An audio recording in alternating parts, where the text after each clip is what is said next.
Good afternoon, everyone, and welcome to the second part of this year's virtual Soapbox Science Milton Keynes event.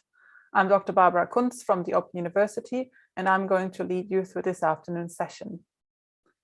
Soapbox Science has been created as an outreach platform to bring science to the street and general public, as well as to highlight the work that women and non-binary scientists in STEM do. We're very excited to have the second part of our 12 amazing scientists speaking today and telling you about the research they are doing. If you have missed the first part of our event on Thursday, there's a recording of that session on YouTube and Facebook, so make sure to check that out. Each speaker will have 5 minutes today to give a short presentation introducing themselves and their work. This is followed by 5 minutes time for questions. So if you do have any questions for a speaker, please make sure to type this into the chat and comment. And they are going to pick, or we are going to pick this up during the Q&A. There might not be enough time to answer all of the questions, or you maybe have a question after the time slot of the speaker. But don't worry, just type in your question. Make sure that you indicate to who the question is for, and we will pass this on. And we will also pass on all the not answered questions, and the speakers, they will publish a blog post where they will talk about, where they answer all of the questions. We'll publish this on our homepage, and you can see the link below the video, and we will also announce this on our social media channels. So let's get started. And today we will start with Dr. Navia Thomas, a researcher in membrane technology at Cranfield University. Thanks, Barbara, for that introduction. And good afternoon, everyone. I'm really excited to kickstart the day 2 of Milton Keynes Soapbox Science event this year. My name is Dr. Navia Thomas, and today I'm here to talk to you about 3D printing, membrane technology, and clean water production. One of the many ways that we transform contaminated source water, be it groundwater, surface water, wastewater, or salty seawater, to clean water is by the use of membrane technology. Today, the global membrane technology market is valued at $18 billion US. Now, a membrane looks like this sheet of paper, and it contains millions of small pores that are invisible to the naked eye. But these small pores selectively retain contaminants while allowing clean water molecules to pass through. At a membrane treatment facility, after hours and days of operation, a clean membrane like this gets transformed to something like this. And what we see here is the accumulation of contaminants on the surface of the membrane, which is known as membrane fouling. Now, membrane fouling is undesirable because by blocking the membrane pores, they are rendered inaccessible for clean water production, reducing the water production capacity of the membrane process. You have a higher pumping energy cost because you need a much higher pump pressure to pump against a blocked and fouled membrane. At an operation facility, you have to intermittently stop the plant, clean the membranes with chemicals, and then resume operation again. And all of this adds to the cost of clean water production. One of the culprits for membrane fouling is identified to be the spacer. Now, a commercial spacer looks something like this, and it has a geometry resembling that of a fishing net. Now, a spacer is used in a commercial membrane assembly because it helps to keep apart two membrane flat sheets, and the presence of the spacer between the membranes allows the waters to pass over the membrane, creating a flow channel. It provides mechanical integrity to the fragile membranes against the high pressure of the feed water, and it also acts to an extent as a turbulence promoter to reduce membrane fouling. But in reality, what we have observed is that these fouling patterns trace the contact points of the spacer on the membrane itself, indicating that the geometry of the spacer influences membrane fouling. In my research, I looked at how we could think outside the box to redesign spacer geometry, and the solution to that is 3D printing. With the power of 3D printing, we can transform a two-dimensional spacer geometry, which looks like this, to a more complex, intricate, mathematically derived complex geometry, which looks like this, which is three-dimensional in nature. And these geometries cannot be created with the conventional manufacturing technology, and thus we need the power of 3D printing. The beauty of these complicated geometries are twofold. One is that they're perfectly curved at any given point, which means that they minimize the straight edges that you see in a conventional design, and thus reduce the propensity for the foulings to accumulate on the membrane surface. They also have this interpenetrating maze-like structure. So when the water flows through these complex geometries, they're way more turbulent when compared to how the water would flow over a conventional fishing net geometry. So in our tests, we transform these three-dimensional geometry to that of a spacer geometry, which looks like this. And we then test them against the performance of a conventional spacer design for membrane processes. And what we have observed is that by using these 3D printed spacers, we not only reduce membrane fouling by about 50%, but we also have the added advantage of increasing the clean water production by 60%. And that is a win-win situation. The use of 3D printing for spacer design is just the tip of the iceberg. Today, researchers are looking at how we can use 3D printing to 3D print the membranes themselves with much more precision of pore control to create high performance membranes. So that's how we can use 3D printing as an ally to create improved membrane processes and improve clean water production at a global scale. That's it for me, and thank you for listening. Great, thanks, Navya. That sounds like a really interesting, fascinating thing to do with 3D printing. Never thought of that.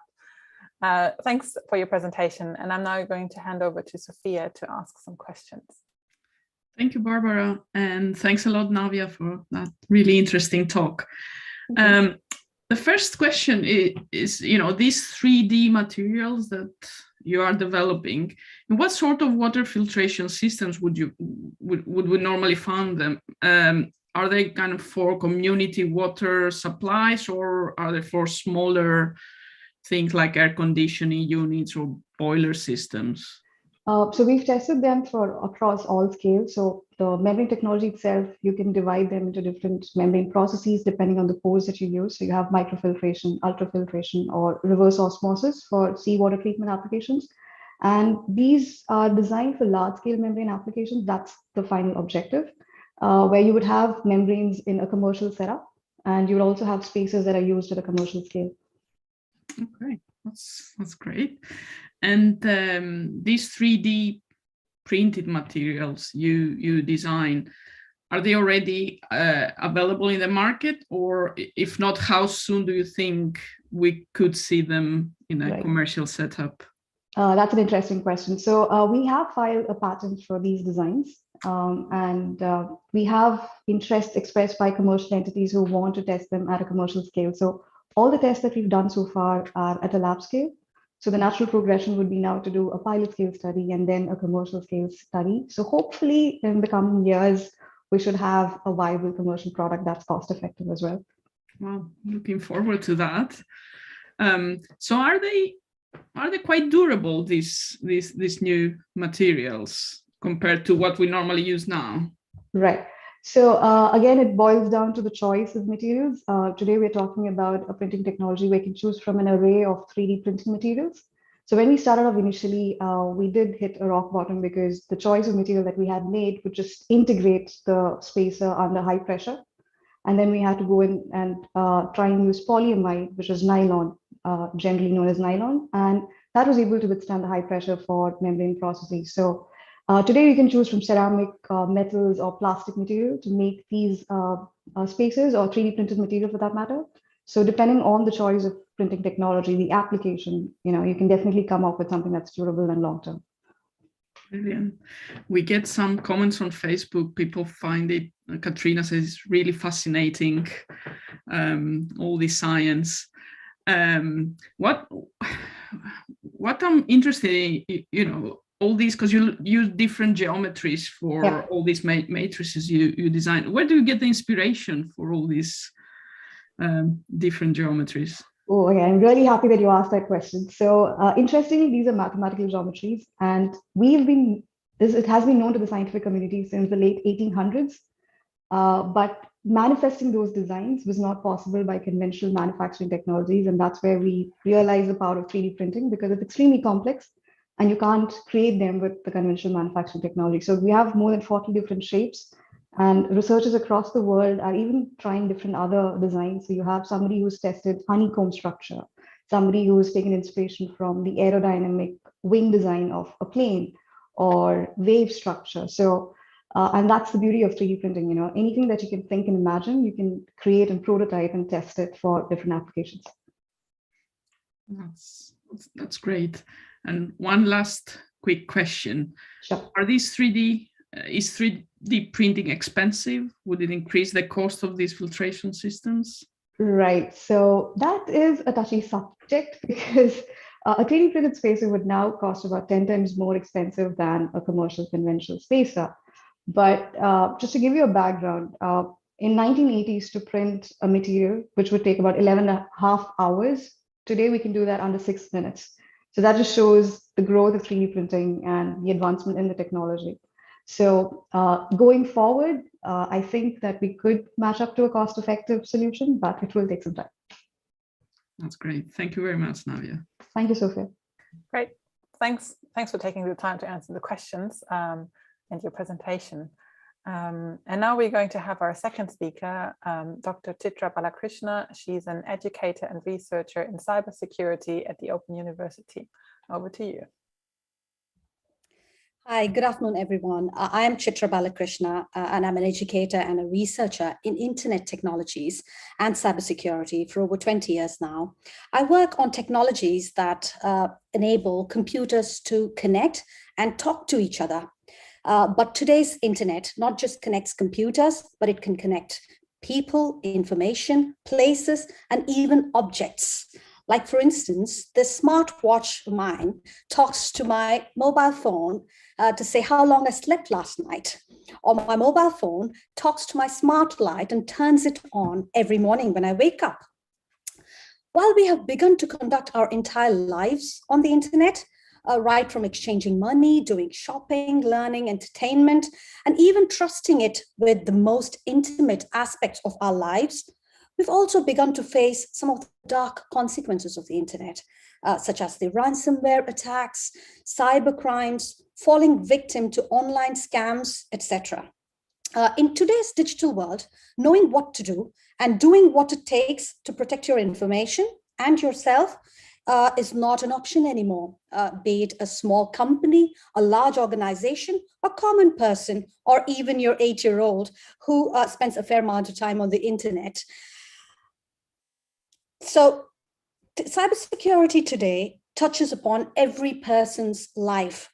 However, cybersecurity as a concept is often viewed as being extremely complex, extremely technical, geeky, and even scary for some people. And this has led to a severe cybersecurity skills shortage. Would you believe me if I said there are nearly 4 million cybersecurity jobs that are not filled each year globally? Yes.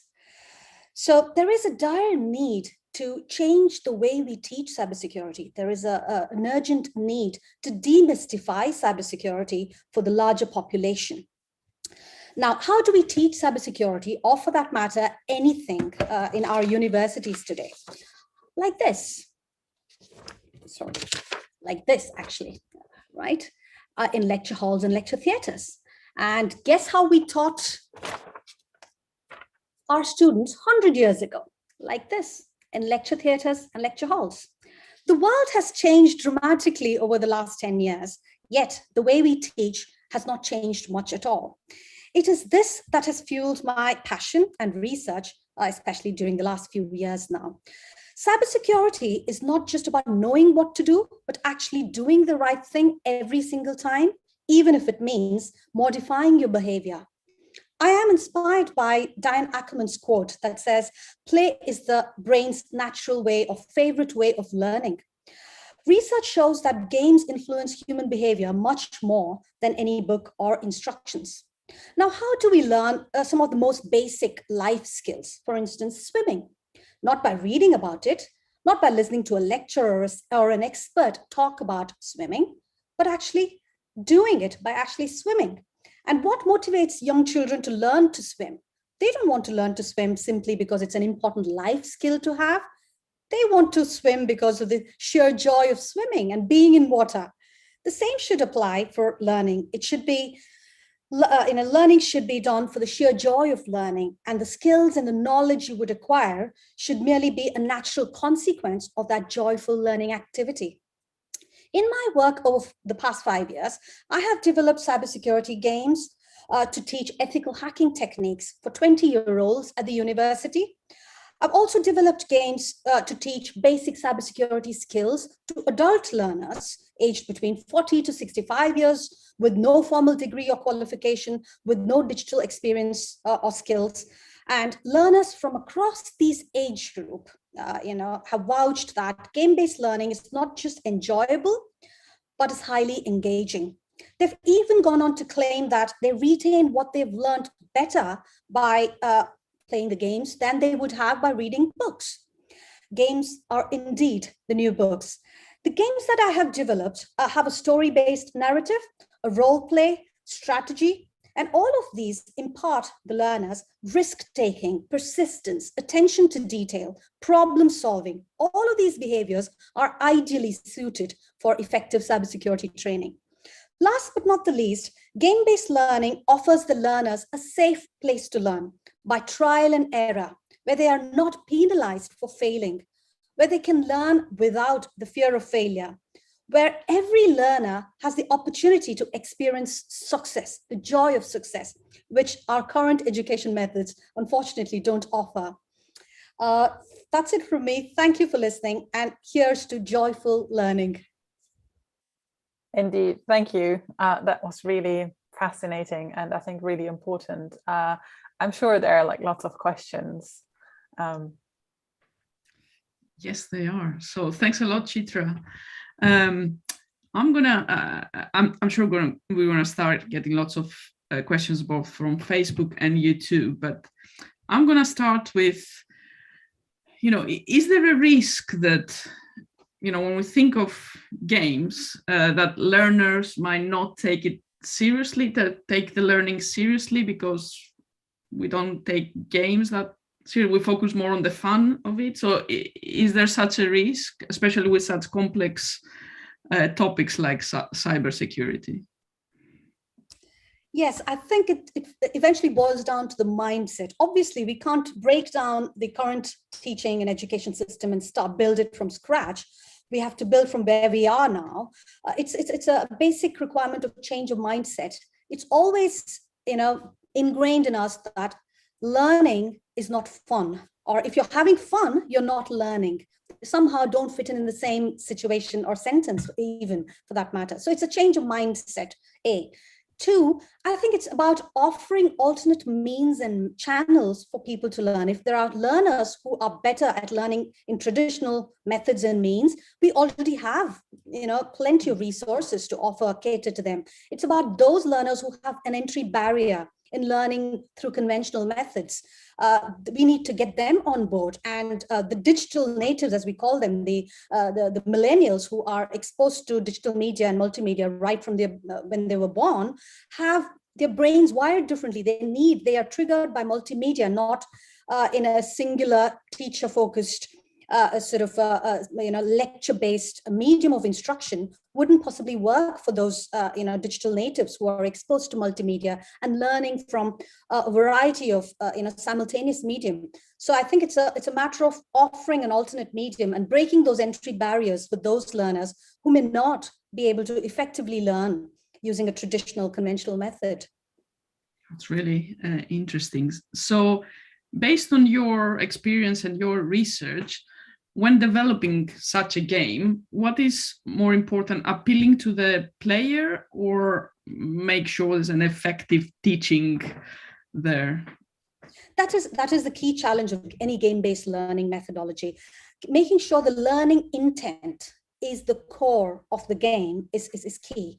And then adding the game mechanics or gameplay strategy around the core learning intent is a challenging task. It's there is a curve to be able to create a simple learning game. There's a lot of design challenges. There's a lot of interaction challenges that needs to be overcome to ideally create an effective game-based learning.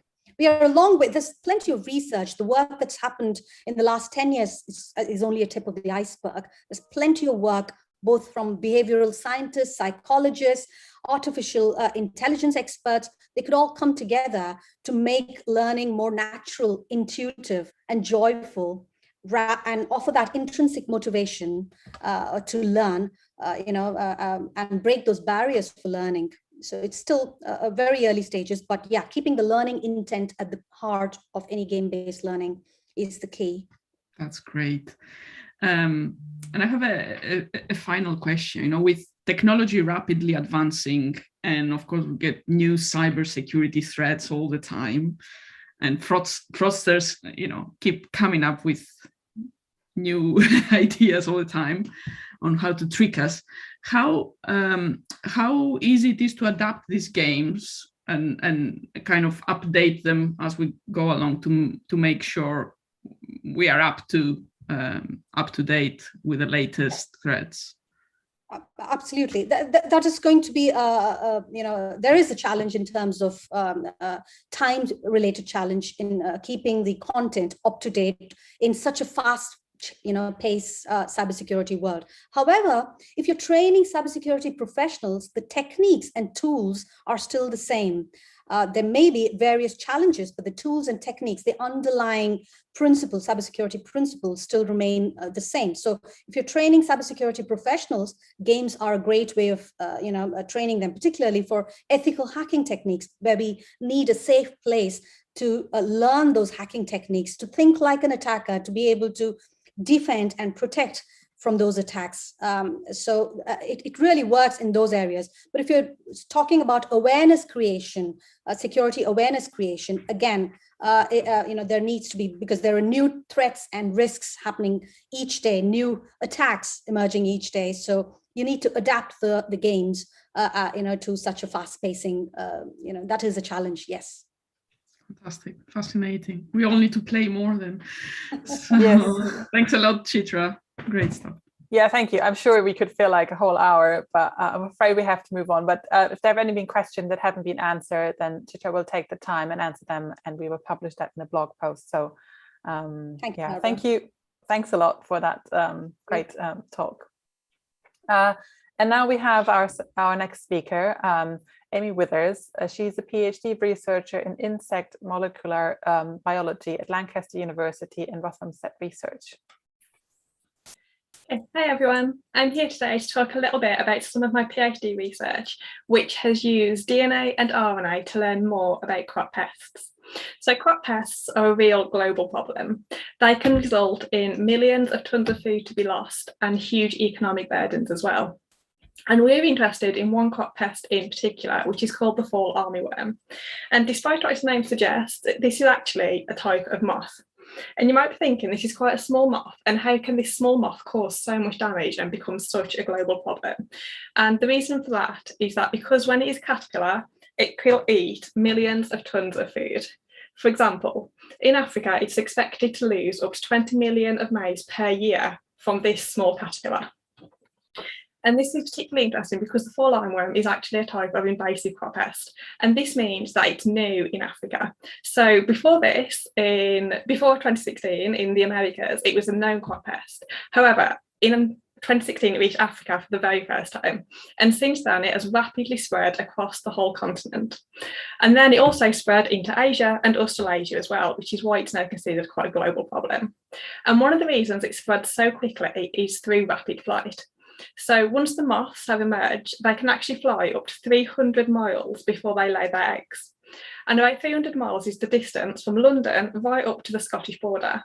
So you can see how quickly this can become problematic and cause such a spread. And one of the reasons we wanted to know about this spread is because of things like insecticide resistance. Because as these populations are mixing, this can lead to the spread of insecticide resistance across the continent. And this means that when the farmers try to protect their crops, they won't be able to, and the insect will be able to survive. So one way we look at population mixing is by using DNA. And DNA looks a little bit like this. And this is known as the instructions of life that is made up of different building blocks. And this is because there's 4 bases, which are called A, T, C, and G. And it's the order of these bases that can tell us so much about the species. And the bit we're interested in particular are called microsatellites. And these are really variable regions that allow us to identify different populations or even different individuals. It's the same sort of technique that forensics will use when they're trying to identify criminals at crime scenes. However, we used it to identify which populations were mixing with others across the African continent. And we did this by collecting samples from 6 different countries. And then we were able to use this DNA to tell us how these populations were mixing. And we actually found out that they were very regularly undertaking long distance flights across the continent, meaning they were mixing really well across the country. And this would mean that as well as between countries, across different countries as well, if they did have insecticide resistance, this would spread very quickly. So while insecticide resistance is a problem, there are ways around it. And one of these is using things like biocontrol. And we're particularly interested in microbial biocontrol. And this is when you can use a virus to target the crop pest, and this can lead to the crop pest dying and the crop is protected. And these are really useful because they don't harm any other species. So things that we want there, like pollinators or natural enemies, are unharmed. And it is only the crop pest that is actually affected. However, occasionally the crop pest won't receive a high enough dose of the virus, and this means it will survive, but still be carrying that viral infection. And we wanted to know a little bit more about what effects this viral infection can actually have on the adults, because we know it hasn't killed them, but is it having any other effects? For example, is it changing how they fly? Is it changing their immune system or energy metabolism? And these can all be really important because it can help us get an understanding of why they're spreading so far. And to do this, we used RNA. So RNA is basically the messenger from DNA to the cell machinery that produces things like proteins. And what we're able to do in the lab was fly the moths on specialised machinery that allows us to record the distance and the speed flown. And then we extract this RNA to get a live snapshot of what was happening in the moths' bodies during this really high energy demanding activity of flight. And we found that if they had this infection present, they were actually needing to use a lot of genes related to immunity, and they were still trying to sort of fight this infection. However, this came at a cost because those that had the infection also flew shorter distances at slower speeds. And this can have important implications because now we know that if they do survive those infections, it might still affect how far they're actually able to spread. So overall, by using DNA and RNA, we have been able to learn so much more about this crop pest. And I'd just like to thank you all for listening to my talk today. And are there any questions from anybody? Thank you, Amy. I'm sure there are questions. That sounds like really fun experiments and really interesting lab work. I'm really curious who asks what questions. Absolutely. So I think, my first question has to be, do you have these moths in the lab here at Rothamsted? Did you bring them all the way from Africa? Yes, so we have got some of the moths in the lab that we work with. They're kept under very strict conditions, so there's no risk of them ever escaping, so please don't worry. But yeah, we do keep a culture of them in the lab, and at any one time we can have 100 or so. These are really useful for experiments because it means that we can study things like flight, which in the field obviously really hard to do because they're so small, you can't really track them, especially when they're flying such huge distances as well. So having that lab culture is really useful to be able to let us learn more about them. Absolutely, yeah. There is a question on Facebook from Luca, who says, by the way, it's really interesting talk, Amy. How can we stop pests like this from spreading in the first place? So one of the main ways that often spread is by doing things like checks when fruit and vegetables being imported. So we do try and mitigate them actually becoming established, and we do try and keep an eye out for them. However, unfortunately, they do sometimes manage to reach a new place. And this is particularly problematic. So it's likely that from America to Africa, it was introduced through something like a plane or a boat being involved. But once it was actually in Africa, because it can undergo such long distance flights, it's very hard to stop that because they're in the country, they can cross borders easily. And that does lead to quite rapid spread. Yeah, they seem to fly long distances, don't they? Yeah, they do. So, I mean, you're working on trying to understand them and develop more effective biocontrol strategies. What are the challenges of that? So some of the challenges is more just trying to understand the actual biology of the pest, so learning what sort of doses are needed for the biocontrol to be effective, and also trying to make sure that biocontrol agent is definitely very species specific, so they have to go through quite strict protocols to make sure that non-target species are unharmed. And this is why the things like the viruses I study are quite important, because to date they are really species specific. And it's been shown in field experiments that when they have been used, things like pollinators and natural enemies weren't affected at all. And it was just that crop pest that was at a lower prevalence by the end. Right, great. There's a question coming from the YouTube. So say, is this use of RNA to study pathogens new, or is it new for this species? And could the benefits, what are the benefits of using this RNA approach rather than compared to just studying the behavior of the moths? So by using the RNA, we're able to sort of learn a lot more about the molecular biology, so actually see what's going on that otherwise we can't see. So for example, the RNA showed us that they were still actually upregulating the immune genes, so they were still fighting this infection, even though before we thought that maybe it was just being carried but wasn't actually needing to be fought or anything. And these are also techniques that are really widespread, so they're not just used for the fall armorworm or in insects, they can be used in any species, which makes them really useful as well, because even though I've done this work in insects, the same experiment could be carried out in a mammal or a bird even. That's great. That's great stuff, Amy. Thank you very much. Don't know whether we have more time, Barbara. Yeah, I think we have to move on to the next speaker. But if there, again, we will get to all of the questions, or the speakers will get to all of the questions. And next we will have Alina Igna, a PhD researcher in molecular plant pathology at Rothamsted Research. Good afternoon, everyone. I would like to start my talk by reminding you of your recent feeling when you went shopping and faced a serious shortage in bread, pasta, and flour. For me personally, this was a very frustrating situation. But I would like to go even further and remind you that all those prime ingredients are produced from wheat, which is a cereal grain, and that a disease of wheat could cause a similar shortage in our supermarket shelves. This is a very worrying fact when we are actually facing an ever-growing human population. Therefore, we need to protect our crops from diseases so we could feed the population. In the case of wheat, one of the most devastating diseases is caused by Zymoseptoria triticale, or for short, Zymo. Zymo is a fungus, and when I say fungus, think of a mold which infects the wheat leaves. Now, we all learned that a green leaf like this one can use the sunlight to make nutrients for the plant, and we call it photosynthesis.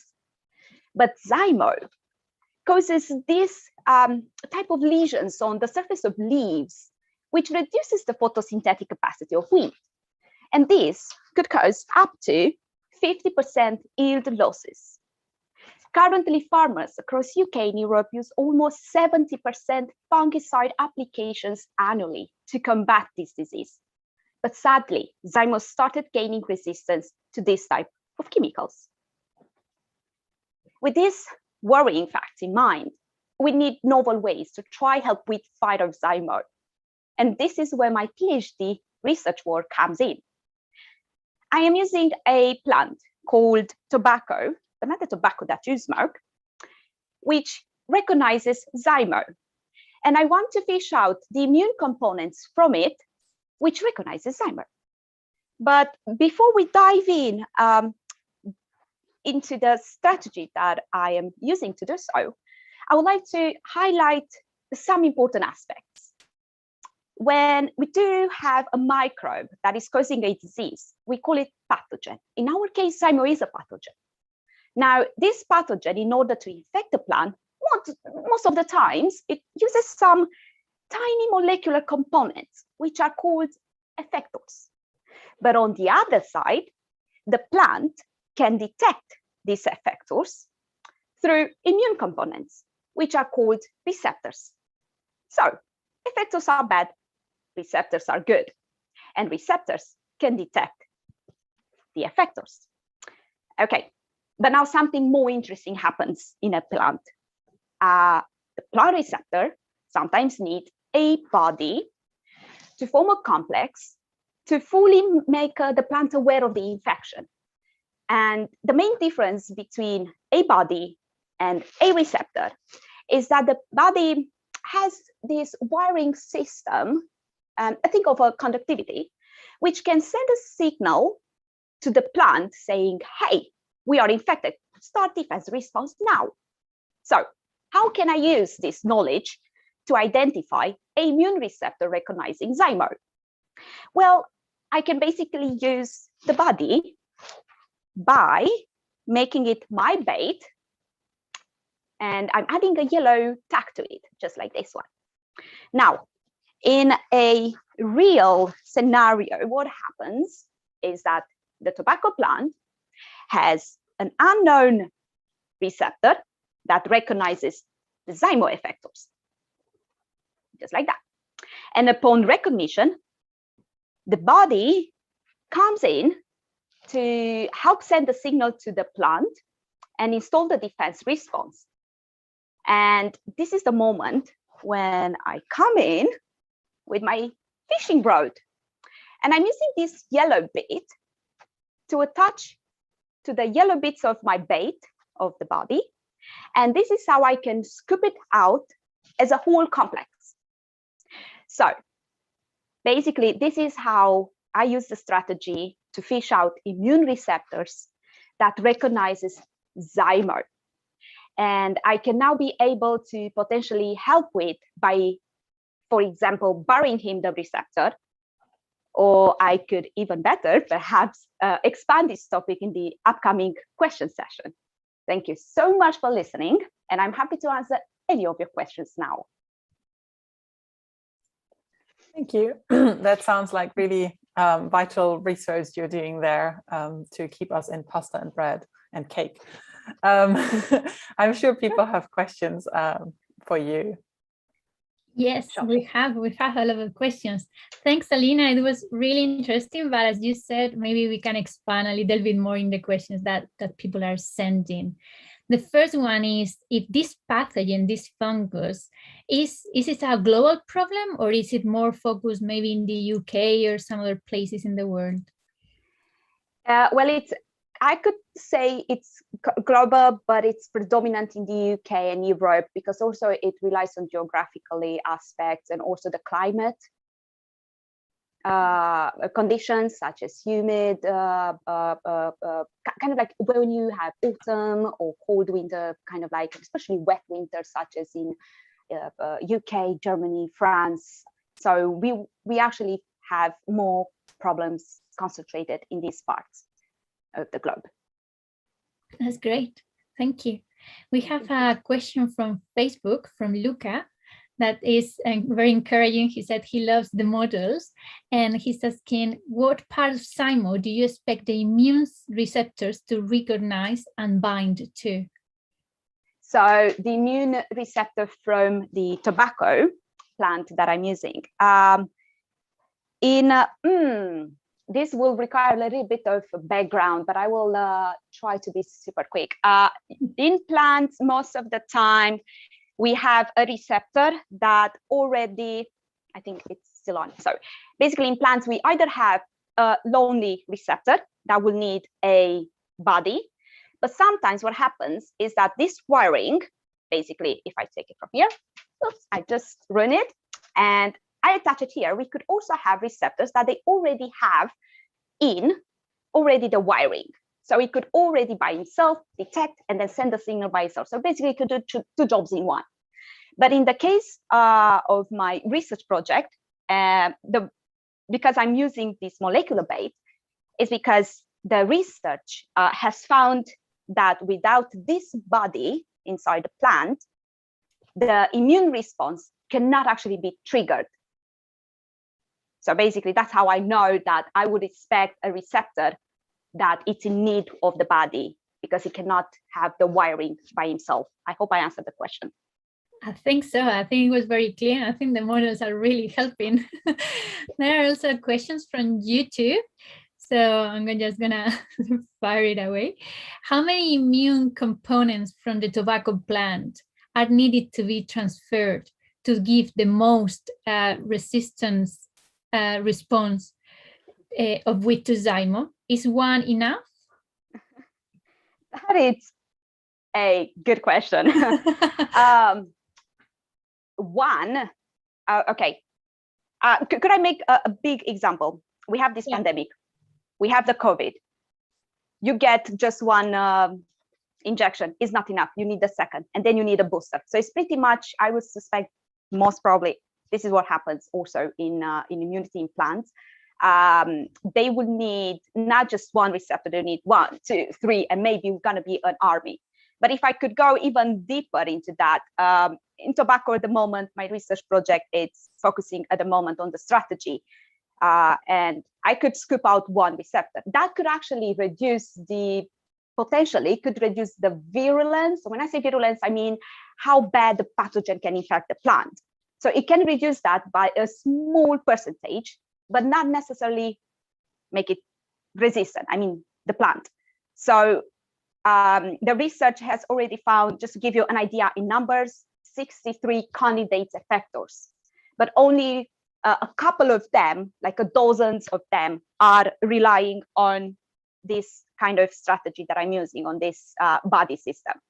So ideally would be all effectors, all in. Great. There are some more questions, but I think we need to move on. So we will try to answer those in a blog later on. So thank you. I will definitely. And over thank to you, Barbara. Beautiful. Yes, thanks for this. Great. I really love the models too. Next up, we will have Catherine Goby. She's a PhD researcher in plasma processing at Cranfield University. Yeah, thank you very much. My name's Catherine. I am losing my voice a little, so hopefully you can all still understand me. So I'm a PhD student at Cranfield University and I study plasma. So firstly, what is plasma? Plasma is actually the most abundant form of matter in the universe. So it's the fourth form of matter. You have solid, liquid, gas, and then plasma. So as I said, the most abundant form of matter in the universe. Most of what's in space is made of plasma. So the butterfly nebula behind me, that's all plasma. On Earth, you're most likely to see plasma as lightning, which is a plasma made of air. And you may also be familiar with these things, plasma balls. So let's turn this on and get the lights off. So in here, you'll have a gas, which is probably going to be neon. And there's, can you see this okay? So there's an electrode as well. So when the plasma ball is turned on, the energy from the electrode gives lots of energy to the atoms that are in that ball. So what happens then is the atoms of gas, so usually you have electrons that are orbiting around a nucleus. So if you put enough energy into these electrons, they actually get so much energy that they can separate themselves from the nucleus. So then in a plasma, it's actually overall a neutral charge, but it's full of lots of negatively charged electrons and positively charged ions that have lost some or sometimes even all of their electrons. So in plasmas, you also get a lot of radiation, so visible light, which I think you can just about see here, and also lots of UV as well sometimes. And that happens when the electrons that are whizzing around on their own, they fall back into an atom, and then they release that excess energy that they had as the radiation. So because of all of those features, plasma has some really exciting science, and it means it can be used in lots of applications. So my project focuses on plasma cleaning. So I use plasma cleaning in the concept of concentrating solar power mirrors. So concentrating solar power is a method of renewable energy generation where you have lots of massive mirrors that focus the sun's light onto a central receiving unit that gets very hot, and you can generate electricity with that heat. So these tend to be out in the desert because there's lots of sunlight in the desert, but there's also lots of sand and dust in the desert. So those mirrors get coated in sand and dust, and then they don't work as well as they should because it doesn't reflect as much light. So at the moment, what they do is they use big trucks and they just blast those of water and brushes onto the mirrors, much like you'd wash your car. But in the desert, water is a really precious resource. So it can be very expensive to buy water in these places. And it's also just ethically not that great because water should be going to people rather than things like this. So I'm hoping to use plasma to reduce the amount of water that they need to clean these mirrors. So plasma cleaning is already quite an established technique. It's used in lots of different industries already. It works in a number of different ways. So for my application, it works firstly by breaking apart the soiling itself. So I mentioned that the plasma contains lots of reactive species, and these don't want to be in their reactive states. They want to be stable and bound in a neutral state. So if your charged or reactive species in the plasma hit the soiling on that mirror, it can react with that or latch onto it, and it can dislodge it from the mirror as it does so. Plasma can also interact with the bonds between the sand and the mirror itself. So for example, the charged particles might overcome the electrostatic bonds between those two. So plasma also is really great at something called surface energy modification, which basically changes the wettability, so how much water loving or hating a surface is. So my plasma makes the mirror surfaces hydrophilic, water loving, and it does this by the high energy electrons hit the surface and they break apart the bonds on the surface, and that leaves polar surface groups. So polar means that one side of the group is positively charged and the other is negatively charged. And that makes it water loving because water itself is polar. So when you put water on a hydrophilic surface, it spreads out because they bond to each other. They want to be touching each other. So that can help reduce water use because you need to use a lot less volume of water to cover the same amount of area or a larger area because it spreads out. It also helps because normally if you put water on a surface like this, it would bead up. And when it beads up, it drags the soiling into the middle, and then it'll dry and you'll end up with little patches of dirt like you get on your car or your windows if you've had heavy rain. So a hydrophilic surface also helps with that. It helps to spread it out and dry it more evenly. We've also discovered, which is really exciting, that plasma has a protective effect against soiling. So not only do we use less water when we do clean, but there's also something going on that means less soiling is sticking to that mirror as well. We don't yet understand why that is. So it's really exciting that I'm doing some research that perhaps no one else has done. I'm the first person that's finding this out, which is a great part of doing a PhD. So with those two things combined, we have the plasma having to remove the soiling. It helps to overcome the soiling bonds. We also have the modification of the surface, meaning less water covers more area. Plus, we're even protecting it from future soiling, which means we need to wash it less often anyway. So hopefully with my work, we aim to reduce the amount of water that's used and make these plants a lot more sustainable. So thank you for listening. If you have any questions, I'll gladly take them. Great, thank you, Catherine. That sounds like a really cool application, and yay, plasma. Over to Natalia for some questions. I'm sure there are some. Thanks, Barbara. Thank you, Catherine, for your work towards sustainability. And there are some questions. The first one is that plasma sounds a little bit dangerous with such a big amount of energy. Is it real? Is it that dangerous?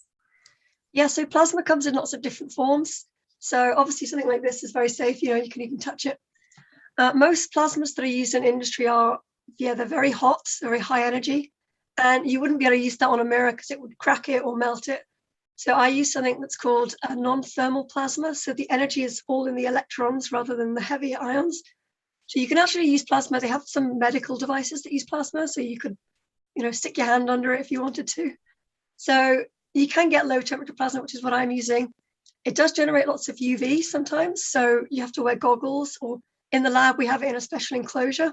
So that's something that needs to be thought about as well. But kind of in this desert environment, there's not going to be lots of people standing around looking at it anyway. So for this application, it should be okay. Okay, great. We have a question from Facebook. Luca is saying that this is very, very interesting. And he wonders if any plasma is found naturally on Earth. Yeah, so lightning, as I said, is a form of plasma. So you have huge amounts of energy going from the sky to the Earth, and then that creates a plasma out of the air in that chain. You also have, the northern lights, the auroras, that's plasma as well. You also have it in consumer electronics, so plasma screen TVs. They're not as popular anymore because they're quite inefficient, but that uses plasma to generate lots of electrons, which then creates the red, blue, and green colors that you see. So that's another common form of plasma. Yeah, generally you wouldn't see that much plasma on a day-to-day basis, but it's mostly in space. Okay, those were really good examples. We have a question from YouTube, from Facebook, from Julia. She didn't realize that lightning is an example of plasma.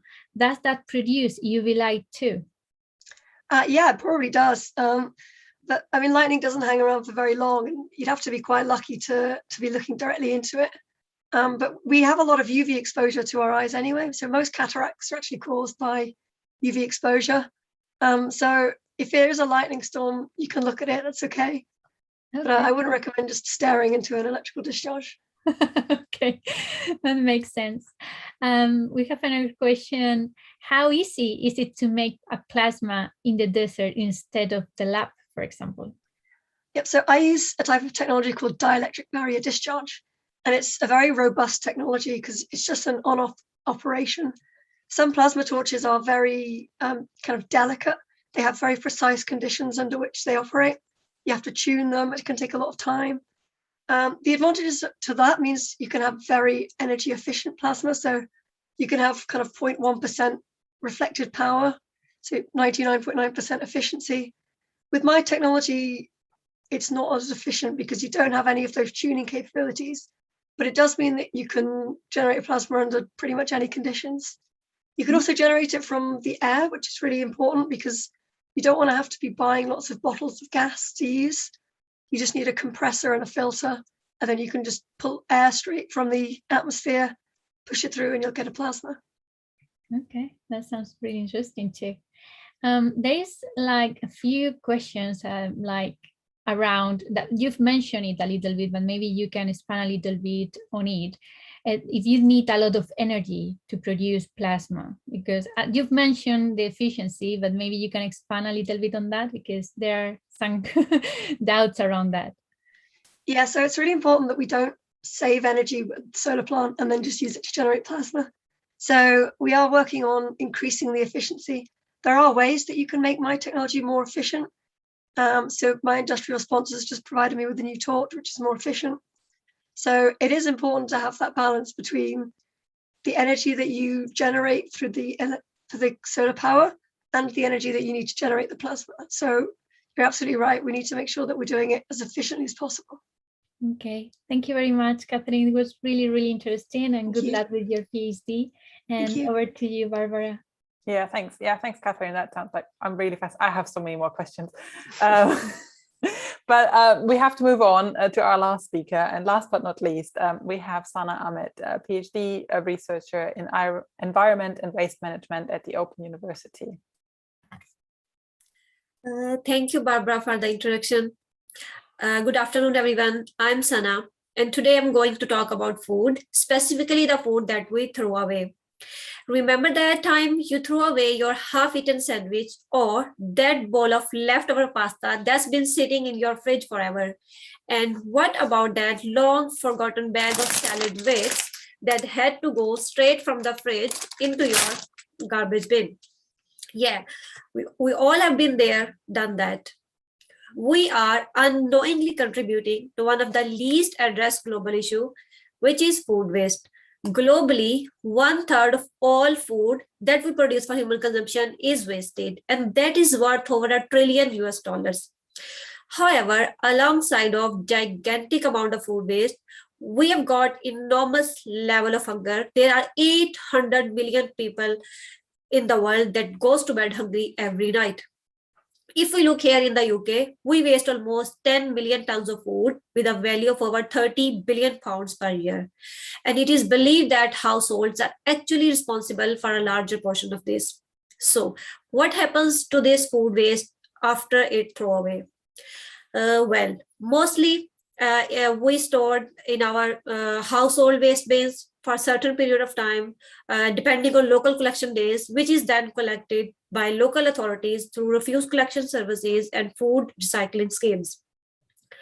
However, local authorities are encouraging householders to use kitchen caddies like this one to store food waste separately in kitchen caddies, which includes fruit, vegetable, meat, and other food remains, which leads to microbial decomposition of organic waste inside the kitchen caddy. as food waste has high moisture and nutrient contents, so it acts as an ideal feeding source for microbial growth. Therefore, the kitchen candy can become an important source of various microorganisms, including bacteria, fungi, and airborne particles of variable biological origins called bioaerosols. So, do these microorganisms and the airborne components have any health effects on householders during storage and subsequently on waste collectors during collection of this waste?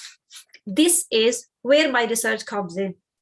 My project aims to conduct a detailed audit of microbiological composition and bioaerosol emissions from household food waste during storage, collection, and treatment. To achieve this, I'm doing lab experiments to mimic real-world scenario where I'm generating and storing food waste materials in the lab under the same condition as food waste is produced in the UK homes. Then I'm taking both food waste and air samples from the bins to investigate microbial composition. So how do I determine what and how many microbes are present in these samples?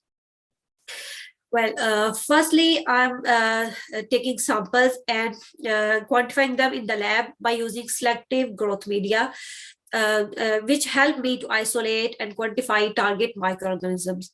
This selective media actually act as food for microbes which have specific ingredients, to growth, to provide growth for microorganisms. For example, nutrient agar are used for bacterial growth, and malt extract is used for fungal growth. Then the next step is to identify these microorganisms genetically, genetically to get the more clear picture of their nature.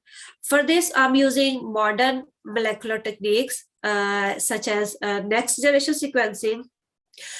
This requires extraction of genetic material like DNA and then amplifying the small segment of DNA called genes.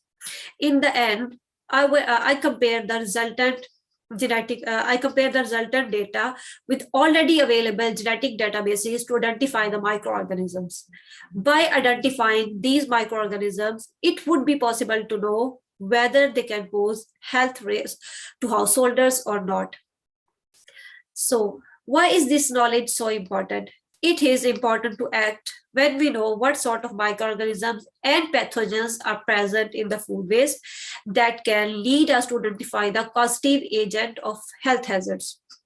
Ultimately, this study will provide information regarding how to minimize exposure to microbial emissions to householders when introducing an extended collection program, and will also help to develop the strategies aiming to mitigate or reducing the health risk associated with this. Thank you everyone for listening. I'm happy to answer every question. Thank you, Sana. That sounds like, well, another fascinating topic with, I'm sure, many questions. Thank you, Sana, for your talk. It was really, really interesting, also in a topic that it concerned all of us. So there are some questions for you. The first one is, what sort of bugs or microorganisms do kitchen caddies normally attract? So,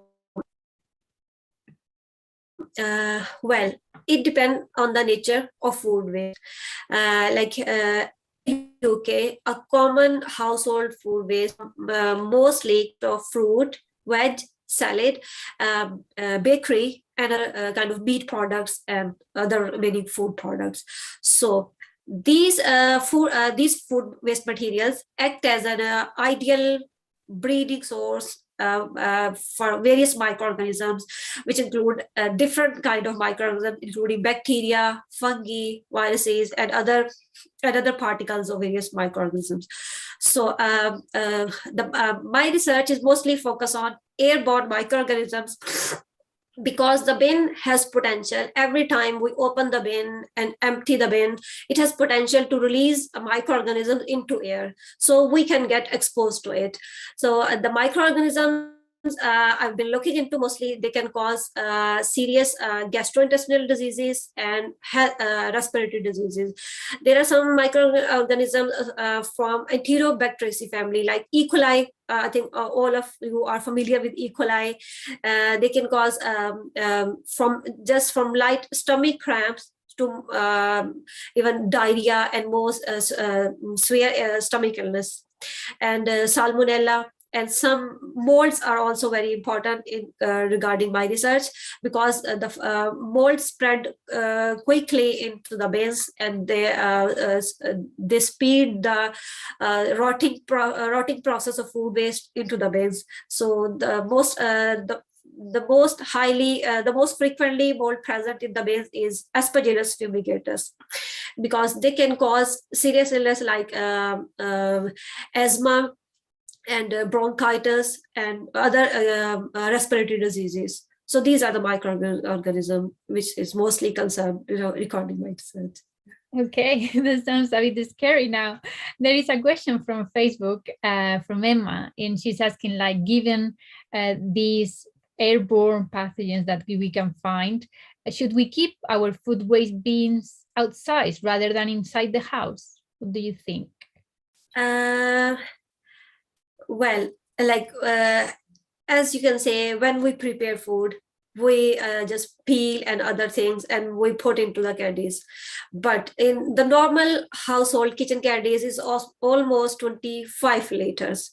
So we put food into it and then we just leave it. But the best thing is it should have lid, and we should not touch. We should not touch the lid of the bins, and mostly should be closed. So, but we have to put inside the it's almost in our kitchen for at least for like 4 to 5 days until it fill. Then we can empty it into our outside bin. So I cannot just every time we put food waste into it, and every time we can go outside and put our food into outside. I think this is not acceptable practice, and we cannot do every time. We have to throw even a small thing like leftover sandwich, we have to put into the bin, and then it's in the bin. But at least we can empty the bin until it half full, or until at the end of the day we can empty it into the outside. But we have to put into the kitchen. This is the kitchen caddy. After finishing all the tasks, we can empty it into the outside. But it's fine for certain time period, but we cannot store for longer time period. And we can do other practices like other disinfectant and hygienic practices we can use to reduce the risk. Yeah. Okay, thank you, because there was a question from YouTube asking how can we do to keep us safe from our kitchen caddies. I think you've answered that with keeping like taking them out regularly and disinfecting, right? Yeah. Okay, so there is just one last question. Well, there are more questions, but I don't think we have time for more here. But you've mentioned a lot of pathogens and dangerous airborne diseases. Are there any microorganism that could be good or can help prime our immune system, or are they always bad? I'm afraid I have to cut you off, because okay. I know this is a really interesting discussion, but we have to keep in time, and I'm really sorry. As there have been some questions that haven't been picked up, we will make sure that the speakers will answer them in a blog post over the next couple of days. And we will post them below the live streams videos on our homepage. So make sure to check this out. And this will bring us to the end of this year's Soapbox Science Milton Keynes event. I hope you enjoyed the presentations from our fantastic scientists and hopefully learned something interesting about the research. I most certainly have, and I really enjoy it every time. I'd like to again thank all of our amazing speakers for their presentations, as well as for the people who joined to listen and ask questions. You're equally as important as the speakers. I'd also like to thank my fellow organizing committee members who have done fantastic work before the event as well as behind the scenes today. And a very special thank you to Katrina and Sam from the Open University, who, with their know-how as well as their help today in the background, made this event possible. And with this, I'd like to invite you to join us next year for another Soapbox Science event, and we will announce the format as well as the timing of that in springtime on our homepage and social media channels. So with this, I wish you a lovely Saturday and good